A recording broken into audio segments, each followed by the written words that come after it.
जिस व्यक्ति ने कभी गलती नहीं की, उसने कभी भी कुछ नया करने की कोशिश नहीं की। ऐसा कहना है विश्व के सुप्रसिद्ध वैज्ञानिक और भौतिक शास्त्री एल्बर्ट आइंस्टाइन का, जिन्होंने हमारे युग को इतना विकसित और डिजिटल बनाने में बहुत ही महत्वपूर्ण भूमिका निभाई है। वह अपने सापेक्षता के सिद्धांत और द्रव्यमान ऊर्जा समीकरण के लिए विख्यात हैं।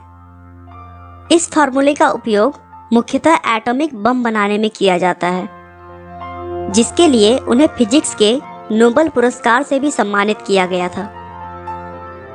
दोस्तों, आइए हम उनके बचपन में चलकर उन्हें अच्छे से जानने की कोशिश करते हैं। आइंस्टाइन का जन्म 14 मार्च 1879 को जर्मनी के यूम शहर में हुआ था। उनके पिता का नाम हर्मन आइंस्टाइन था, जो कि एक इंजीनियर और सेल्समैन थे। जब आइंस्टाइन पैदा हुए थे, उस समय उनका सर उनके शरीर के हिसाब से काफी बड़ा था। शुरू से ही वह अन्य छोटे बच्चों से अलग थे। वह छोटे बच्चों की तरह बिल्कुल भी शरारतें नहीं किया करते और एकदम शांत तरीके से रहते थे।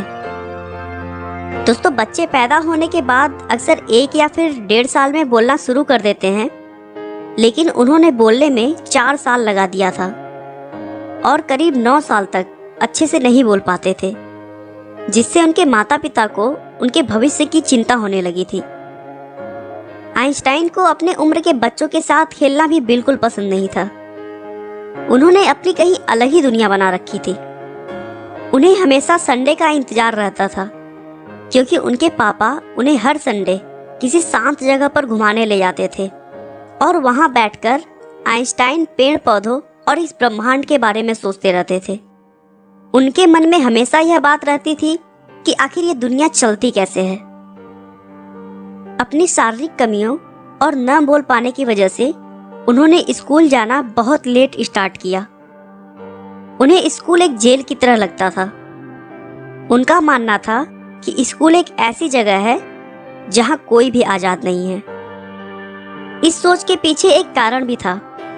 वह अपने टीचर्स की बताई हुई बातों को आसानी से एक्सेप्ट नहीं करते थे, क्योंकि उन्हें लगता था कि टीचर्स द्वारा पढ़ाई हुई चीजें अभी भी अधूरी हैं और इसीलिए वे उनसे बहुत अजीब अजीब से क्रॉस क्वेश्चंस किया करते थे, जिसकी वजह से टीचर्स भी उनसे बहुत चिढ़े हुए रहते थे और आइंस्टाइन को उन्होंने मंदबुद्धि भी कहना शुरू कर दिया था।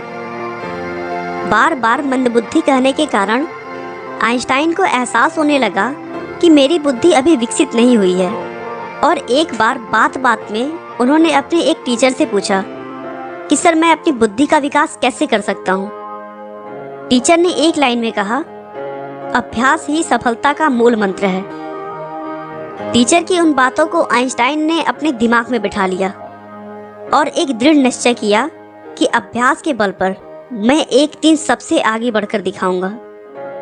उसके बाद से तो मानो उनकी जिंदगी बदल गई और अपने कठिन परिश्रम और अभ्यास की मदद से उन्होंने मैथ और फिजिक्स में महारत हासिल कर लिया, जिसके बाद उन्होंने बहुत सारे अद्भुत खोज किए, जैसे सापेक्षता के सिद्धांत, द्रव्यमान ऊर्जा, गति प्रकाश के ऊष्मीय गुण और भी बहुत। आज घर बैठे हमें इंटरनेट के द्वारा जो जानकारियां प्राप्त हो रही हैं, उन सभी आविष्कारों में भी एल्बर्ट आइंस्टाइन का महान योगदान है। उन्होंने दिखा दिया कि एक मंदबुद्धि व्यक्ति भी मेहनत, हिम्मत और लगन के बल पर इस संसार में कुछ भी कर सकता है। एल्बर्ट आइंस्टाइन अपने दिमाग में ही पूरी रिसर्च को सोचकर पूरा प्लान तैयार कर लेते थे, जो कि उनके लैबोरेटरी प्रयोग से ज़्यादा सटीक होता था। एल्बर्ट आइंस्टाइन को इजराइल के राष्ट्रपति पद का प्रस्ताव भी दिया गया, लेकिन उन्होंने इसे विनम्रतापूर्वक मना कर दिया। अमेरिकी सरकार आइंस्टाइन के टैलेंट से इतना डर गई थी कि उनके पीछे अपना जासूस लगा कर रखी थी, ताकि उनके रिसर्च का कोई गलत प्रयोग ना हो सके, जो कि देश के लिए हानिकारक हो।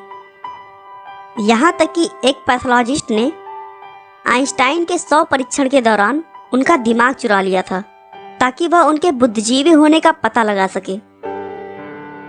आइंस्टाइन ने मानवता की भलाई और मनुष्य का जीवन अधिक सफल बनाने के लिए अपना पूरा जीवन समर्पित कर दिया और 18 अप्रैल 1955 को 76 वर्ष की उम्र में उन्होंने इस दुनिया को अलविदा कहा।